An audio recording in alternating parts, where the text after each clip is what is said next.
21h que je devais prêcher ce matin. Les aléas du ministère, mais on est là et on croit que le Seigneur est là aussi et qui fait grâce, qui sait toutes choses d'avance et qui qualifie, voilà, il a toutes choses entre ses mains et on est là et on va parler ce matin d'un message, c'est les deux faces de la croix. Vous savez j'aime bien dire qu'il y a deux côtés de la croix, il y a deux faces de la croix. Il y a deux, vous savez, si on voit quelqu'un, il y a le visage et il y a le dos. Il y a son bon profil et son mauvais profil. Est-ce que vous avez tous un bon profil et un mauvais profil? Ouais. Moi, quand on me prend de face, ça va. Quand on me prend sur le côté, en photo, j'aime pas trop parce que j'aime pas trop mon nez. Voilà, c'est moi mon meilleur profil. Et vous savez qu'il y a un bon profil et un mauvais profil de la croix. Mais le mauvais profil, le Seigneur l'a pris. Et ce matin, on va voir courtement, mais une quinzaine de points, des mauvais côtés que le Seigneur a pris pour nous donner les meilleurs côtés. Ça pourrait être la suite du message qu'on a eu hier avec la jeunesse. Et on va lire Ésaïe 53, à partir du verset 2, ce texte prophétique qui est merveilleux, un des plus beaux, je dis ça pour chaque texte, mais un des plus beaux textes de la parole de Dieu qui nous annonce. On a vu mardi dernier, on s'est régalé avec l'équipe du mardi, là, qui n'est pas fermée, hein. Vous pouvez tous nous rejoindre le mardi à 14h. On a fait une étude biblique sur toutes les prophéties de l'Ancien Testament qui annoncent la venue de Jésus. Vraiment juste la venue de Jésus et la précision sur Jésus lui-même, notamment dans Ésaïe, d'autres textes, il nous parle qu'il doit naître d'une vierge, qu'il doit naître à Bethléem, qu'il est de la lignée de David. Tout ça a été écrit d'avance, c'est merveilleux. Et là, ça nous parle aussi de la prophétie sur la croix et même les dons spirituels et les prières. Je ne sais pas si vous l'avez vu ce matin, tourner autour de la croix particulièrement, du sacrifice de Jésus, ça on le sait, mais c'était important et c'est important de nous le rappeler. Ça pourrait être un peu plus évangélisation ce matin, mais on va le lire et j'aimerais vous replonger 2000 ans en arrière à Golgotha avec cette croix qui est dressée, avec ces deux brigands, avec notre Seigneur Jésus qui est là et qui a été crucifié. On va le lire.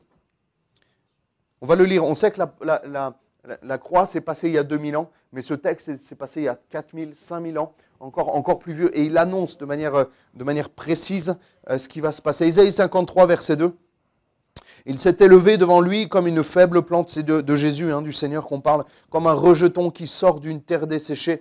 Il n'avait ni beauté ni éclat pour attirer nos regards, et son aspect n'avait rien pour nous plaire, méprisé, abandonné des hommes, homme de douleur et habitué à la souffrance. Semblable à celui dont on détourne le visage. Nous l'avons dédaigné, nous n'avons fait de lui aucun cas. Cependant, ce sont de nos souffrances qu'il a portées, c'est de nos douleurs qu'il s'est chargé. Alléluia. Et nous l'avons considéré comme puni, frappé de Dieu et humilié. Mais il était blessé pour nos péchés, brisé pour nos iniquités. Le châtiment qui nous donne la paix est tombé sur lui. Et c'est par ses meurtrissures que nous sommes guéris. Amen. Nous étions tous errants comme des brebis. Chacun suivait sa propre voie et l'Éternel a fait tomber sur lui l'iniquité de nous tous. Il a été maltraité, opprimé et il n'a point ouvert la bouche, semblable à un agneau qu'on mène à la boucherie, à une brebis muette devant ceux qui l'attendent. Il n'a point ouvert la bouche. Amen. On va détailler ce texte en plusieurs points. Et le premier point, il y a plusieurs points, il n'y a pas juste 3 parties comme d'habitude, mais plusieurs points. Première partie, c'est qu'il a pris les moqueries et il a répandu le pardon. La Bible nous dit qu'il a été méprisé, qu'ils lui ont craché au visage, ils lui ont donné même des coups de poing et des soufflets en disant « Christ, prophétise, dis-nous qui t'a frappé ». Il a pris cette humiliation, il a pris cette humiliation publique, ces coups, ces moqueries, ces insultes que nous méritions à cause de notre péché. Il a tout pris et il a répondu par le pardon. On a vu 2 dimanches de suite des prédications, des messages sur le pardon. Et lui, il a pardonné instantanément. Alors qu'on se moquait, qu'on était encore en train de se moquer de lui. Lui, il va dire, Père, pardonne-leur car ils ne savent ce qu'ils font. Il aurait pu dire, tout ce que je suis en train de faire, moi j'aurais réagi comme ça, je vous promets. Tout ce que je suis en train de faire pour eux, par amour pour eux, ils n'en sont pas dignes. Ils ne méritent pas ce que je suis en train de faire pour eux. Ils ne méritent pas ça. Il aurait pu instantanément, en une fraction de seconde, en un mot, Père, reprends-moi. Il aurait été instantanément transporté dans le ciel de gloire. Instantanément, il aurait eu plus de clous dans les mains, il aurait plus de souffrance, plus de moquerie, et tous auraient vu qu'il était véritablement le Christ. Mais il a préféré rester muet, ne pas ouvrir sa bouche, et l'ouvrir juste pour demander pardon Ô Père, pardonne-leur car ils ne savent ce qu'ils font. Alléluia. Et là, même l'un des malfaiteurs va lui dire, il en a sauvé d'autres, qu'il se sauve lui-même. Encore cette moquerie, encore ce mépris pour le Seigneur, et lui va répondre par le pardon. Deuxièmement, il a connu l'angoisse pour nous donner sa paix. Alléluia. Avant d'aller à la croix, il était très mal, il savait ce qui l'attendait. Excusez-moi, mais on dit le Seigneur, souvent on ne parle pas souvent de ça, mais le Seigneur n'avait pas envie d'aller à la croix. Vous savez, à l'époque, ils ont sacrifié d'autres, hein, ce n'était pas le seul, mais les autres n'avaient pas le choix. Je me suis dit, mais quelle torture psychologique de savoir ce qui va nous attendre et d'avoir le choix. Quand on n'a pas le choix, on n'a pas le choix. Peu importe ce qu'on fait, ça ne va rien changer. Les condamnés à mort, ils étaient condamnés à mort. Mais lui avait le choix. Lui avait le choix de se condamner à mort. Vous vous rendez compte la psychologie que ça devait être, la torture mentale que ça devait être. Il était comme en agonie, sa sueur devint comme des grumeaux de sang. Et là, on va voir qu'il va même dire à Dieu, éloigne de moi cette coupe, mais non pas ma volonté, la tienne, Seigneur. C'est-à-dire qu'il réalise et qu'il nous fait comprendre qu'il n'avait pas envie d'aller à la croix. S'il l'a fait, c'est pour chacun d'entre nous. Mais il n'a jamais eu envie d'aller à la croix. Ce qu'il a eu envie, c'est de nous sauver. Quand il était à la croix, il pensait à toi, pour que tu puisses être sauvé. Mais il n'avait pas envie d'être crucifié. Il n'y a personne qui a envie d'être crucifié. Personne qui a envie de souffrir. Personne qui a envie de se faire cracher dessus, de se prendre des coups de fouet. Lui non plus, le Fils de Dieu, n'avait pas envie de vivre tout ça. Mais s'il l'a fait, c'est en pensant à toi, à chacun d'entre nous. Châtiment qui nous donne la paix est tombé sur lui. Alléluia. Je crois qu'on oublie souvent cette partie-là. On se dit, oui, mais c'était le Fils de Dieu. Vous savez qu'à la croix, il était aussi et surtout parfaitement homme. Les souffrances, il les a eues comme nous, si on était crucifiés ce matin. Il a eu les mêmes souffrances. Parce qu'il avait les mêmes terminaisons nerveuses, j'ai envie de dire, la même sensibilité humaine. Mais en plus, il y avait le poids du péché. Là, ce n'est pas une souffrance physique, le poids du péché, mais intérieur. Je pense que ça s'est quantifié physiquement sur lui, que ça devait être comme les pires angoisses. Quelqu'un a déjà eu des angoisses, ça vient comme ça ne prévient pas. Je connais des personnes qui ont des angoisses, ça ne prévient pas et ils ont du mal même à respirer, ça leur tombe dessus comme ça. Ils ont vraiment du mal à respirer et c'est quelque chose qui les prend à l'intérieur. Le châtiment qui nous donne la paix est tombé sur lui. La Bible nous dit, je vous laisse la paix, je vous donne ma paix. Et moi personnellement, c'est ce qui me manquait, la paix du Seigneur. La paix du Seigneur. Quand je n'étais pas au Seigneur, c'était terrible. J'avais ce vide à l'intérieur de moi. Et je me disais, à quoi bon ça sert de vivre? À quoi bon ça sert d'étudier, de travailler, si c'est après pour qu'on éteigne la lumière et qu'il n'ait plus rien? Et le Seigneur m'a donné sa paix, alléluia. Il m'a donné sa paix, une paix qui est tellement solide, qui est tellement stable. Et ce matin, si tu n'as pas cette paix, tu peux l'avoir, alléluia. La seule paix qui dure, elle est en Jésus-Christ. La seule paix qui est stable malgré les épreuves. Elle est en Jésus. Alléluia. Bernadette, ce matin, même s'il y a la peine, je sais qu'elle est en paix. Parce que le Seigneur est là, il y a la tristesse, il y a la peine, c'est normal. Mais la paix de Dieu est là. Cette solidité, elle est là. Alléluia. C'est tellement beau de voir ça, de voir cette solidité dans le Seigneur. Cette stabilité. On bénéficie de la stabilité de Dieu, vous vous rendez compte ou pas? Dieu, il nous propose son fondement, cette pierre sur laquelle nous pouvons construire notre vie. Et il nous dit, Samuel, bâtis ta vie là-dessus. Alléluia, c'est ce qu'on souhaite pour Eliakim, pour Lisa, que leur maison, que leur famille soit basée sur le rocher des siècles. Moi, je me dis, Seigneur, mais heureusement que je suis en toi, quoi. Heureusement que je suis en toi, heureusement que je peux bénéficier de ta stabilité. Moi, je ne suis pas stable. Sans le Seigneur, je suis instable. Vous pouvez rigoler, mais sans le Seigneur, je suis instable. Sans le Seigneur, je me dis, mais Sam, tu as tellement besoin de Dieu. Et des fois, je me dis, tu es un peu plus stable, Sam. Et là, à chaque fois, il y a un retour de bâton qui vient. Et je dis, non, Seigneur, je veux rester en toi parce que je sais que sans toi, je ne suis pas stable. Sans toi, j'ai aucune stabilité. Sans toi, mes pensées, elles partent dans tous les sens. Sans toi, je fais des choses que je regrette. Sans toi, je dis des choses que je regrette. Sans toi, même, je pense des choses que je regrette. Ça vous est déjà arrivé d'être surpris dans vos pensées et de te dire, Samuel, tu viens vraiment de penser ça? Et moi, je veux avoir cette stabilité dans le Seigneur. Mais ça, c'est un travail de tous les jours, les amis. C'est un travail de tous les jours. Et ce n'est pas plus facile pour moi parce que je suis pasteur. C'est exactement pareil. Tous les jours, je dois lutter. Tous les jours, je dois avoir cette envie de chercher la volonté de Dieu, cette envie de chercher la présence de Dieu. Mais je suis comme vous. Hein. Mon corps, moi, il me réclame pas la lecture de la Bible. Hein. Mon corps, il me réclame d'ouvrir le frigo. Il me réclame, quand je me lève, d'aller au WC. Mais la première chose que mon corps me réclame, il ne me dit pas, Samuel, viens, on lit la Bible pendant 3 heures. Il me dit jamais ça. Là, j'ai besoin de faire un effort, j'ai besoin de couper mon téléphone, j'ai besoin de m'asseoir à table, j'ai besoin de mettre un temps à part comme chacun d'entre vous. On a besoin tous les jours d'avoir cette discipline pour tenir bon et d'être ancré dans le Seigneur. Alléluia. Il a tout donné. Troisièmement, il a tout donné et on l'a volé. Vous savez que même son vêtement, on lui a pris. Sa veste, on lui a prise. La Bible nous dit, c'était prophétique ça aussi, ils se partagèrent ses vêtements au sort. C'est-à-dire qu'il était en train de donner tout pour l'humanité. Il était en train de donner sa vie. Il était en train de souffrir pour nous. Et pour ceux qui étaient en bas de la croix, à ce moment-là, pour ceux même qui lui ont mis les clous dans les mains, dans les bras. Parce qu'il paraît qu'il y avait une étude, je ne sais plus qui m'en parlait. Ils lui ont mis les clous plutôt là. Je ne vous raconte pas pourquoi, parce que c'est un peu particulier. Sinon, là, ça ne tenait pas. Voilà, c'est la seule chose. Il paraît que les clous... Je n'ai pas vérifié, la Bible n'en parle pas forcément, mais les clous étaient plutôt là que dans la main. Mais c'est des choses qui sont terribles. Et même pour la personne qui était en train de lui clouer les bras, les mains, il a donné sa vie pour lui. Et comme si ça ne suffisait pas, ils lui ont encore pris son vêtement, ils lui ont encore pris sa veste. Mais il a accepté tout ça. Il a accepté tout ça. Quatrièmement, il a vécu l'abandon pour qu'on puisse vivre la réconciliation. Alléluia. Mon Dieu, pourquoi m'as-tu abandonné ? Pourquoi Dieu l'avait abandonné à ce moment-là? Ce n'est pas Dieu qui nous abandonne quand on commet le péché. Ce n'est pas Dieu qui nous abandonne. C'est nous qui nous éloignons de Dieu. Et là, ce n'est pas Dieu qui a abandonné le Fils. C'est le Fils qui, du coup, avait le péché du monde, qui s'est éloigné de Dieu. C'est mathématique. Quand on est dans le péché, on s'éloigne de Dieu. Mais Dieu est toujours là, prêt à nous pardonner, prêt à nous reprendre, prêt à nous relever, à nous restaurer.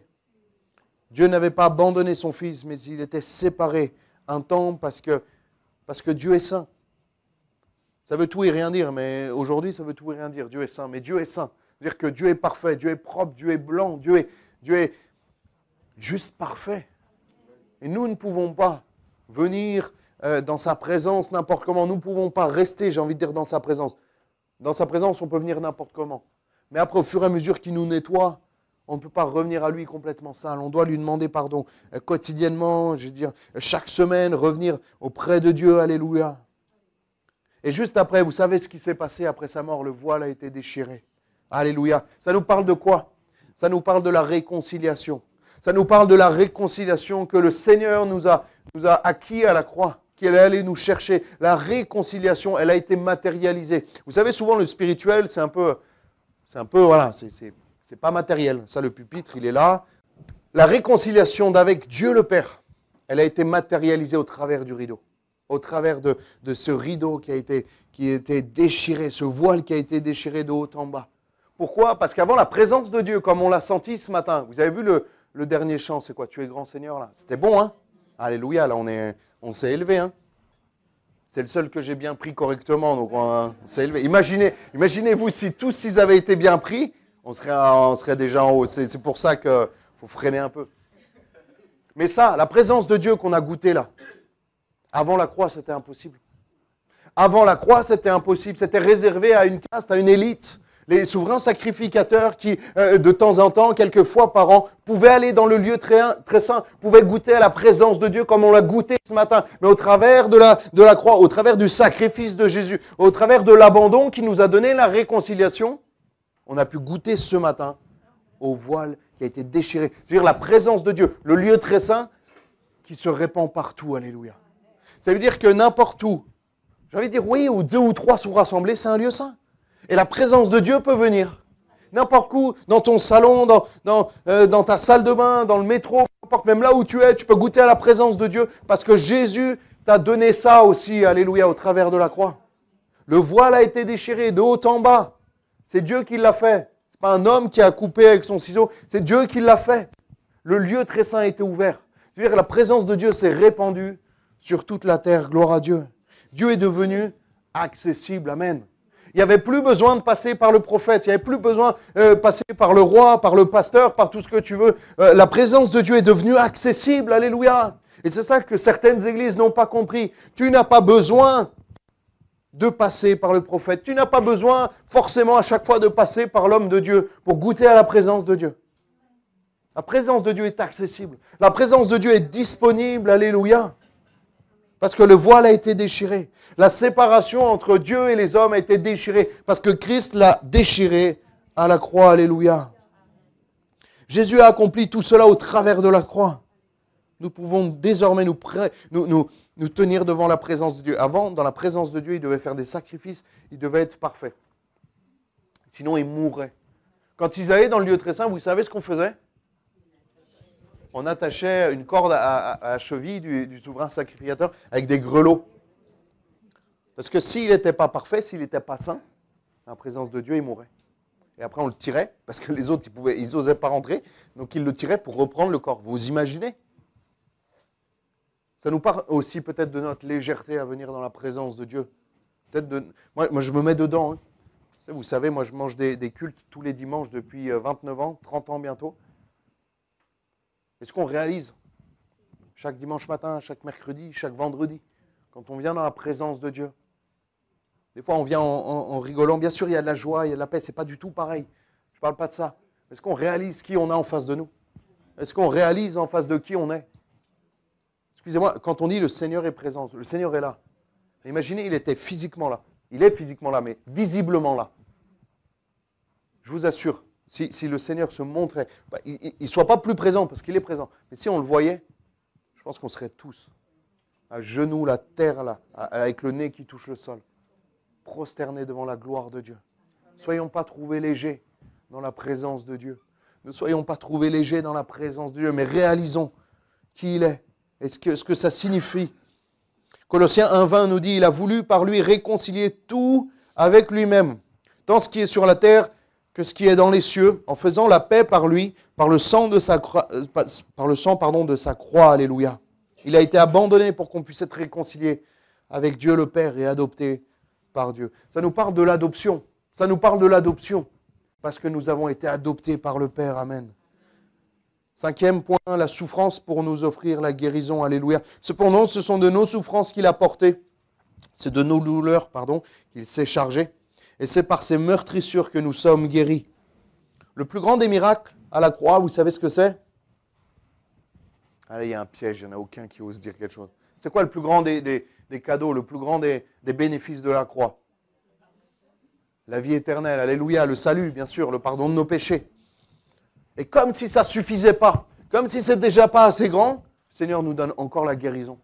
Au travers de la croix, nous avons la guérison de nos meurtrissures. Et tu as la guérison même intérieure. Vous savez, souvent on prie pour les guérisons physiques. Et Dieu guérit, on le sait. Il l'a fait à Blessing l'autre fois. Il l'a fait à Roland il y a quelques mois. Il y en a d'autres. Sophie témoignait il y a 1 ou 2 semaines. Il le fait. Mais il te guérit aussi intérieurement. Il restaure ton âme. Il restaure ton cœur. Il n'y a que lui qui peut faire ça. Les psychologues font du bien, peuvent soulager, peuvent aller. Moi, je ne suis pas contre. Moi, je rêve de travailler avec un psychologue ou une psychologue chrétienne. Même dans mes entretiens, il n'y a aucun problème avec ça. Mais celui qui peut faire au-delà de tous les psychologues, de manière instantanée, c'est le Seigneur. Et tout ça grâce à la croix également. Tout ce qu'on a pu faire, dire sur ta vie pendant que tu étais jeune, dans ta jeunesse, on t'a dit peut-être que tu étais bon à rien, que tu ne valais rien. Eh bien, le Seigneur, ça peut le restaurer. Et ça peut l'enlever. Parce que même si ces paroles, tu dis, elles n'ont jamais existé, ou on ne me les a pas dit, ou en fait, je suis vraiment quelqu'un de fort, ils se sont trompés, ces paroles, elles restent là. Et ça, il n'y a que le Seigneur qui peut les enlever. Il n'y a que le Seigneur, en une fraction de seconde, peut te remplir de son amour, de sa paix, de sa joie. Et là, toutes ces paroles, elles vont s'enlever d'elles-mêmes. C'est le Seigneur qui va les enlever. Parce que tu vas comprendre que, oui, même si on a été maladroit avec toi, tu es restauré dans le nom de Jésus. Est-ce que tu le crois, ça? Que le Seigneur peut faire ce travail par rapport à des choses, par rapport à même des abus, des choses que tu as vécues dans ta vie. Le Seigneur peut enlever toutes ces choses. Le Seigneur peut te restaurer complètement. J'ai eu des témoignages de jeunes filles, de jeunes hommes qui ont vécu des choses terribles que le Seigneur a relevées miraculeusement. Et quand je suis en face d'eux, quand je suis en face d'elles, je me dis, mais toi, tu as vécu ça. Et tu es dans cet état-là. Tu vas bien comme ça, tu as un mari, tu as des enfants. Dieu t'a béni, tu es engagé dans l'église, tu es responsable de service. Ouais, Dieu t'a béni alors que tu es passé par là. Oui, mais Jésus m'a restauré. Jésus a changé ma vie. J'étais morte. Avant de rencontrer le Seigneur, j'étais... Il y en a plein, hein. Il y en a plein, c'est des zombies. Je parle un peu cru, mais c'est ça, des morts vivants. Ils parlent, ils avancent, ils vivent, ils travaillent, ils ont une famille, des enfants. Tu leur demandes si ça va, ils vont te dire ça va. Des fois, il y a un petit sourire. Mais à l'intérieur, ils sont morts. À l'intérieur, ils sont morts de chez morts. Il n'y a que le Seigneur qui peut mettre la vie à l'intérieur. Il n'y a vraiment que le Seigneur qui peut mettre la vie à l'intérieur. Alléluia. Il peut mettre la lumière là où il y a les ténèbres. C'est par ces meurtrissures que nous sommes guéris. Amen. Le Seigneur peut encore même te guérir ce matin. On a eu ce temps de prière, ce temps de don spirituel par rapport à 2 blessures. Mais même si c'est autre chose, je crois que le Seigneur peut te guérir. Et tu pourras témoigner comme les sœurs ont témoigné l'autre fois, comme Roland a témoigné. Tu viendras devant et tu témoigneras tu feras confirmer par la médecine que tu as été guéri et tu viendras devant et tu témoigneras de la gloire de Dieu. Alléluia. 6e point, il a été obéissant. Obéissant à Dieu pour réparer notre désobéissance. Philippiens 2,8 nous dit, il s'est humilié lui-même, se rendant obéissant jusqu'à la mort, même jusqu'à la mort de la croix. Ça, c'est le Seigneur le Fils de Dieu qui s'est rendu obéissant.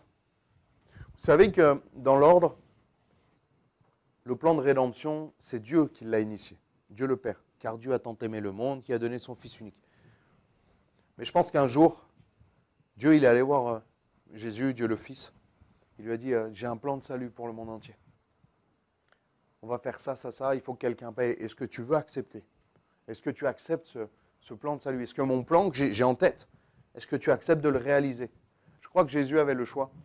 Je crois que Dieu le Fils avait le choix d'accepter ou non de venir sur la terre. Je crois qu'il avait le choix d'accepter ou non d'aller à la croix par amour pour toi.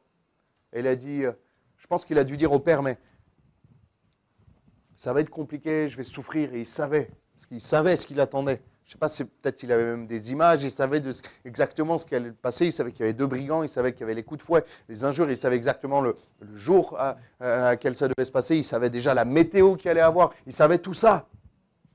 Et il dit dire, oui, je vais l'accepter, je sais que c'est dur, mais je vais l'accepter. Et il savait tout le processus, les 30 ans de préparation, les 3 ans de ministère, la crucifixion, qu'il devait mourir. Il savait la fin. Il savait qu'il devait mourir. Il savait qu'il allait sur terre pour mourir 33 ans après.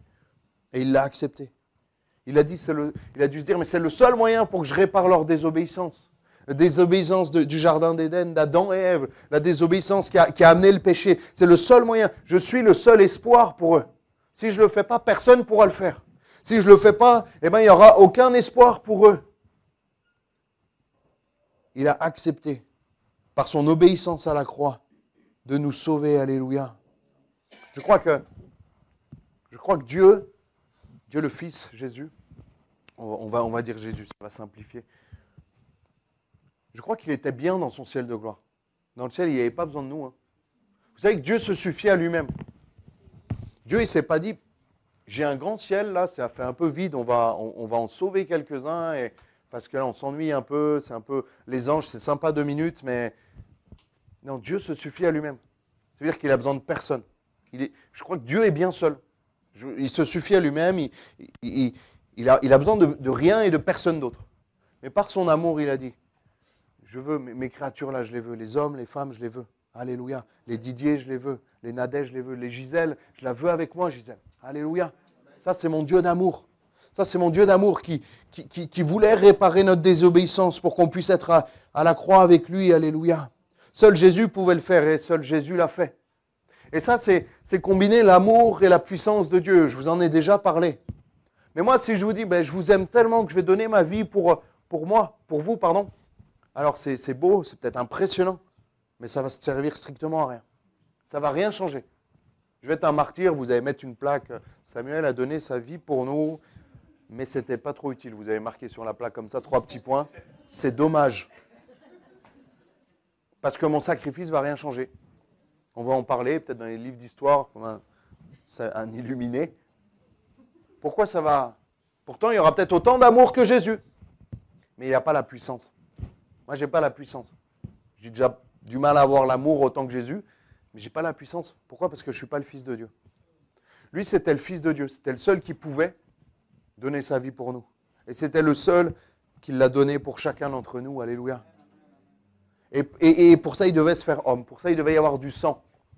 Et ça, le Fils de Dieu n'a pas de sang. C'est pour ça qu'il a dû s'incarner dans un homme. Il devait souffrir. Dieu ne souffre pas. Dieu n'a pas de souffrance physique. Dieu ne peut pas se faire mal, parce qu'il est Dieu. Mais il a dû se faire homme pour pouvoir donner sa vie pour chacun d'entre nous. Il devait mourir, tout simplement. Et vu que Dieu ne meurt pas, eh ben, il a dû s'incarner dans un homme. Il a dû donner sa vie pour chacun d'entre nous. Parce que sans effusion de sang, point de pardon. Alléluia. La Bible nous le dit. Septièmement, il a été au rang des malfaiteurs, lui, le Fils de Dieu. Marc 15, verset 28 nous dit, il a été mis au nombre des malfaiteurs. La plus grande injustice pour nous rendre justes. Alléluia. Il n'avait rien fait. Ça doit être terrible de vivre une injustice j'imagine des personnes, et il y en a eu des personnes qui ont été condamnées des années de prison, et elles étaient innocentes. Mentalement, moralement, il faut être très très costaud. Hein. Vous imaginez quelqu'un qui prend 20, 30 ans de prison, mais qui a strictement rien fait, qui était peut-être juste au mauvais moment, au mauvais endroit, et qui sait, c'est pas la majorité, hein, mais vous vous rendez compte, l'angoisse. Chaque jour, on se dit, mais je ne mérite pas d'être là. Encore, si tu mérites, généralement, les peines, elles sont proportionnelles à ce que tu as fait. Tu sais que tu es là parce que tu as fait une bêtise, tu as fait quelque chose qu'il ne fallait pas faire. Mais quelqu'un qui a été condamné à tort, et qui se dit, je vais passer 20, 30 ans de ma vie, les plus belles années, je vais le passer en prison alors que j'ai strictement rien fait. Et c'est ce qui est arrivé à Jésus. Il s'est laissé accuser. Moi, ça m'a toujours impressionné, le silence du Seigneur devant les accusations. Il a juste dit, de temps en temps, il disait, tu le dis. Tu le dis. Mais il disait, non. Il n'a pas commencé à négocier, il n'a pas commencé à dire, non, mais tout ce que tu dis est faux, moi je sais qui je suis le Fils de Dieu. Tiens, voici un miracle pour t'impressionner, pour te montrer que je suis le Fils de Dieu. Non, il s'est tu.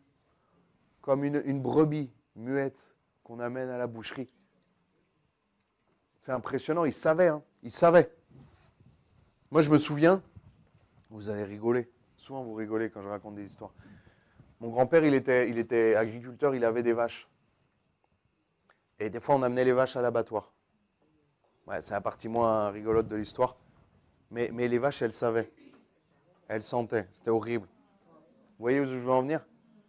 Je les vois, et on les tirait, plus on avançait, plus on devait les tirer. À la fin, on était 2 derrière et 1 devant. Ça m'a marqué, j'étais petit, et elles sentaient, elles savaient ce qui allait se passer. Il y avait un instinct animal, et elles savaient, elles sentaient le sang aussi, tout ça, c'était terrible. Et on devait les pousser. Et le Seigneur, il savait tout ça.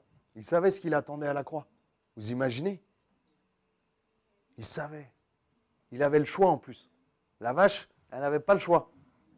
Elle allait finir par y aller, de force ou de gré. C'était souvent de force. Mais le Seigneur lui avait le choix. Avait le choix à n'importe quel moment d'arrêter. Alléluia. On va voir la 8e partie, puis après, peut-être la 8e et 9e. Après, on va prendre un temps pour prier, on va prendre un temps pour chercher la face de Dieu encore. Il a connu le péché, lui, le seul qui n'avait jamais péché. Vous imaginez? Moi, j'aime bien prendre cette image. C'est quand je vais aller au mariage d'Eliakim et Elisa. Imaginez, je m'habille tout en blanc, mais tout en blanc. Un costume neuf, chaussures neuves, tout en blanc. Ça mettra en plus de la couleur, c'est bien. Et là, je viendrai comme ça. Et imagine, je suis seul en blanc, tout le monde, il y a un dress code, mais ils ne me l'ont pas dit, et tout le monde est en noir. Bon, pourquoi pas, c'est un mariage. Ok. Et là, il y a Lisa, elle arrive avec un pot de ketchup, elle me met du ketchup partout comme ça. Je dis, Lisa, purée, j'étais le seul qui était en blanc. Ça se serait moins vu sur ceux qui sont en noir, les costumes noirs, ça se serait moins vu. Et là, elle me met du blanc, elle ne me répond pas, elle fait comme ça. C'est ce qui est arrivé en fait, avec le Seigneur. C'est le seul qui était blanc, c'est le seul qui était parfaitement blanc, c'est le seul qui était pur sans tache, un agneau sans tache. C'est le seul qui était pur. On aurait pu prendre quelqu'un qui avait déjà commis, comme Barabbas, de toute façon, il est fichu, une de plus. De toute façon, il mérite la mort. Oui, mais pour le pardon de l'humanité, il ne fallait pas mériter la mort. Il fallait être blanc, il fallait être sans tache, pour que ça soit définitif. Parce que les autres agneaux qu'ils faisaient dans l'Ancien Testament, c'était des agneaux charnels, j'ai envie de dire, des animaux qui, eux, n'étaient pas parfaits. Donc ça allait temporairement. Je faisais un péché, hop, un agneau, ça faisait un mois, ça faisait un moment, c'était bon. Mais pour que ça soit définitif, pour que ça soit pour chacun d'entre nous, pour l'humanité, pour que ce sacrifice il soit toujours valable en 2024 dans la ville de Nice, sur la Côte d'Azur. Vous imaginez, 2000 ans après? Ça devait être quelqu'un sans tâche. Ça devait être le Fils de Dieu, alléluia. Jésus-Christ qui donne sa vie, alléluia. Ça, c'est merveilleux. On va prendre un temps pour prier, si les musiciens peuvent revenir. On va reprendre ce dernier chant. Alléluia. Et enfin, alors qu'on peut commencer à fermer nos yeux, la peine est tombée sur lui pour que nous vivions la grâce. La grâce, c'est quoi? C'est un cadeau immérité. C'est quelque chose que tu ne mérites pas, mais que tu obtiens quand même. Et souvent, on dit que la grâce, c'est gratuit. Et la grâce, elle n'est pas gratuite. La grâce, elle a un prix. Elle a le prix de la vie de Jésus.